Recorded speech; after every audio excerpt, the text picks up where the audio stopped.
Ready? So, good afternoon, everyone. We're Team 5, and let's introduce ourselves first. We call ourselves the Brazilian Powerhouse because we're all Brazilians.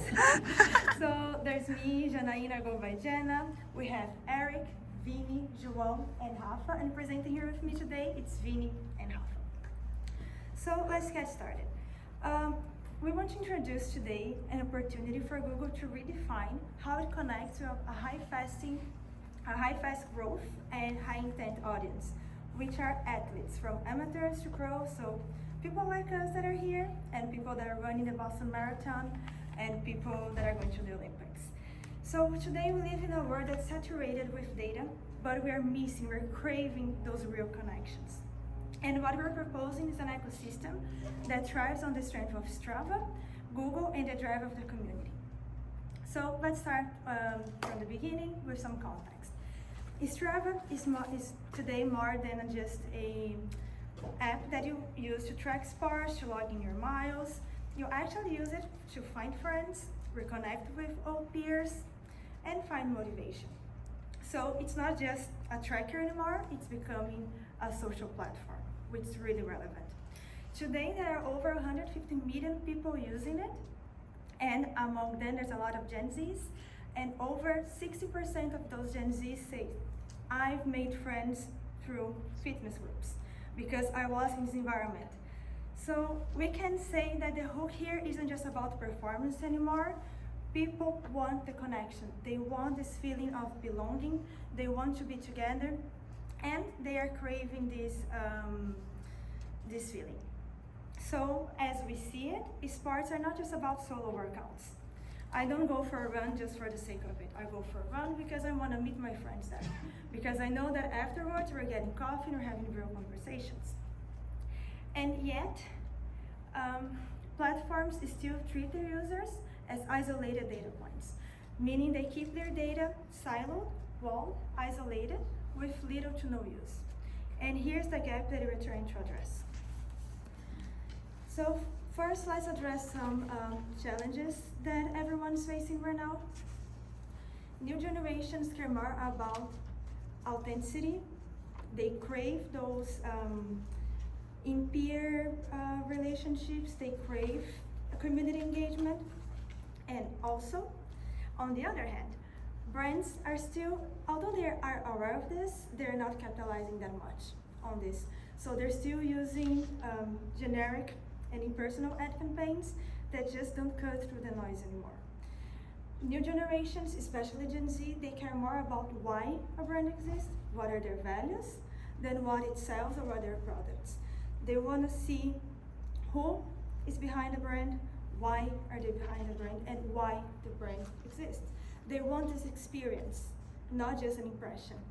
And that's kind of hard to scale, because even though most platforms, today they just can't combine this hyper-personalization with authentic connections without crossing the line of being, I want to say, creepy or just overall relevant. So here lies a paradox that we're identifying over all the presentations. People want the real connection, they want tailor-made content, but they also want it to feel natural and not just manufactured. So let's do a deep dive to explore this opportunity. We know that athletes, it's not just users. They are a source of data, they are community node, they are maybe a potential brand ambassadors. And yet, all the platforms are not getting the full picture of this identity. What we bring here is the full profile. So the full profile, it's become when we connect to 4 key dimensions.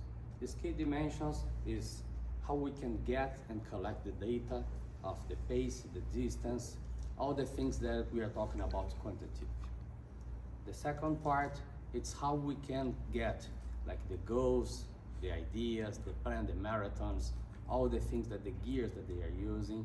This is the part of the qualitative data that we can bring together.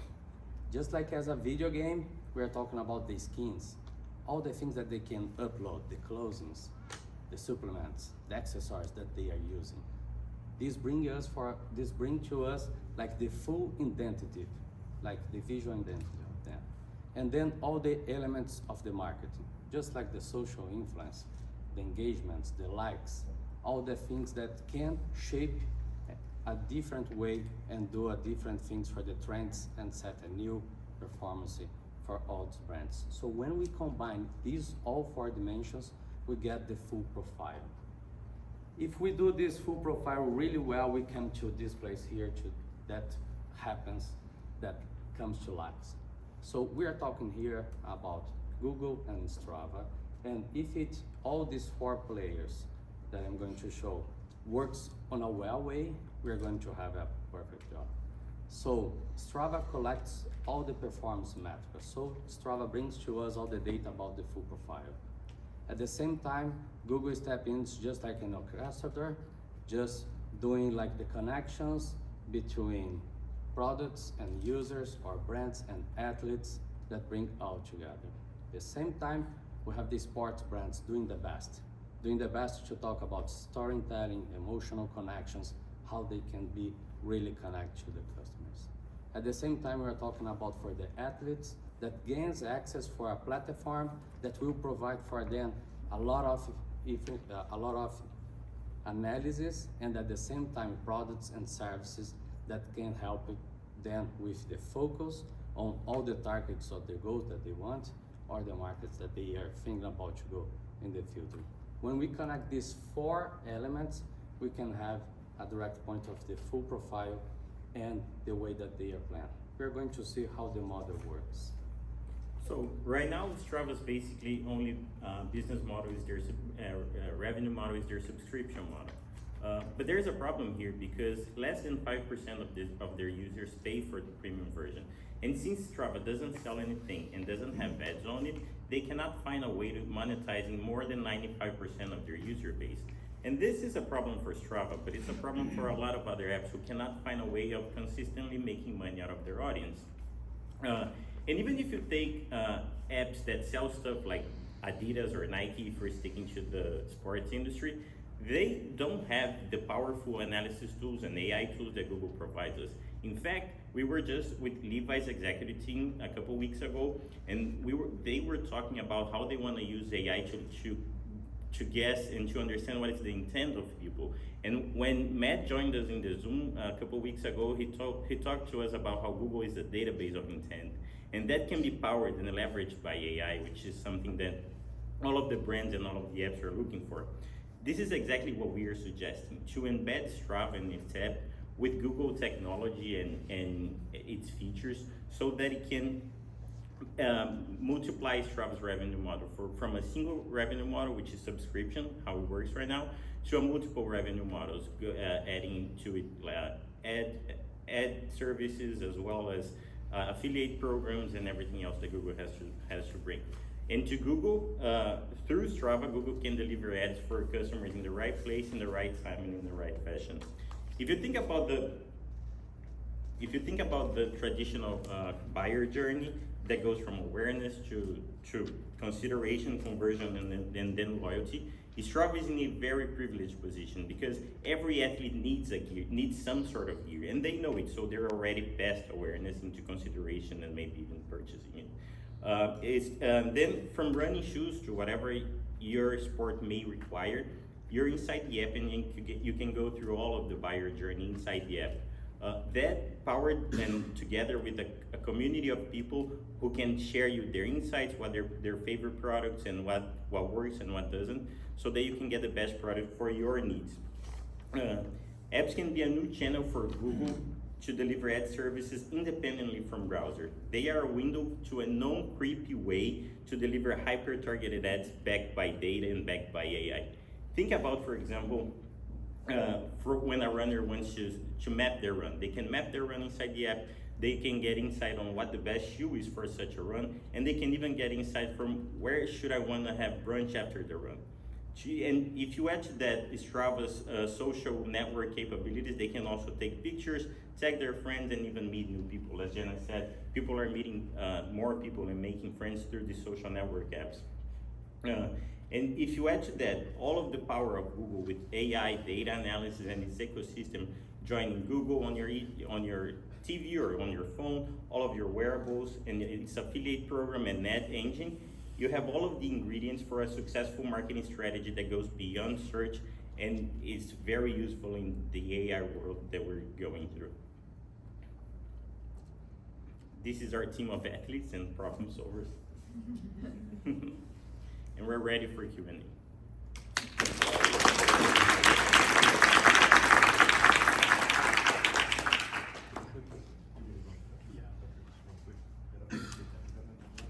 Yeah, did you have any questions? Hold on, yeah, I'll hold the question. Okay, thank you guys so much. Hold on, Thank you. This is still this team, so focus on this team for 4 minutes. Okay, They still have 4 on the clock. okay. Thank you.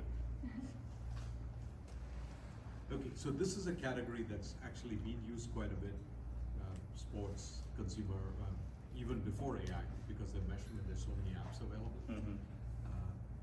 But with AI, what can you do to 10x? Already on my watch, I track my steps, I track my bike distance, etc. Right? So consumers are used to it. The technology can help their sports performance. But now with AI coming in, is there anything unique and different that you think about beyond the regular, like the Strava app?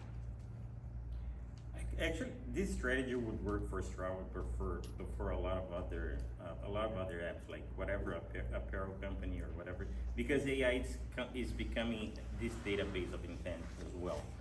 So one example, for example, that the Levi's executives gave us is I'm going to Coachella, which just happened right now. If I'm going to Coachella, I'll probably want to buy some stuff. I want to buy some clothes or whatever it is. Or if I'm going to run a marathon, like Jen is about to run a marathon a few months ago. Yeah. So she needs specific stuff and she doesn't necessarily know it right now, but as soon as AI starts capturing that she's going to run a marathon, it can provide her with the right information and the right suggestions of products that she might need for that run. Yeah, So, and sorry, just to complement what Vini, we also believe that this could be a valuable information for R&D for the companies. So let's say Strava, for example, you can track the usage of your gear. So it knows how much kilometers you've ran on those running shoes, if you're using them a lot or not. And this is valuable information because we see that a lot of running brands, they're losing market share for new brands, either for their new technology or just for their storytelling. And if you could provide running brands with this kind of information, or any sports brand with this kind of information, that would be really helpful for their sales strategy as well. So let me give you just an idea to push you thinking about how, and this is how we think about it at Google also. So the group of people that you described and mentioned, who go to gym, who run marathons, very active, high performance athletes love these kind of apps. But the market for people who don't exercise but who need to is 10x that. And the question we want to ask is, can we use AI to get them to get up and move and do things? Because that will have a huge impact on healthcare costs, and society as a whole. We believe so. There's also a study from Harvard Business that says that the medical industry is looking into the wearables to help predict the health of their users. So let's get Fitbit, for example. If I have a Fitbit and it sees that I have high pressure, it can count on my oxygen in my blood, all of this can be like, hey, let's get moving, you know? You need to live longer, you need to exercise more. And here's let's say you want to start running, you want to start cycling. Here's a beginner's guide on what you can do, what you need to buy for now. And hey, here's also an app that can help you track this and even maybe meet new people that are into the same era as you are going through the same journey, and can help you stay motivated. Yeah, even health insurance companies, they can use this information to give discounts for people who are healthier, so you have another incentive to be healthier because you're saving money at the end of the day as well. I can tell you the last 12 weeks, one device and one signal that I'm testing on my body has changed my behavior more than anything else in my entire life. It's basically, I got a patch here that's monitoring my blood glucose level, and just getting that information. But there's still no AI element where it actually tells me what to do, it just gives me the data, and I work with the doctor to understand the data. But the next step is for it to automatically tell me, or even without me looking at it, it prompts me. Yeah, that's what we believe is going to happen, and this is what we're seeing happen already with Strava and Rana. And then just to wrap it up, just to bring it back to our problem, we see that there's this high community, these people that want more personalized ads, they want recommendations, and this is how we can bridge it through Google Ads.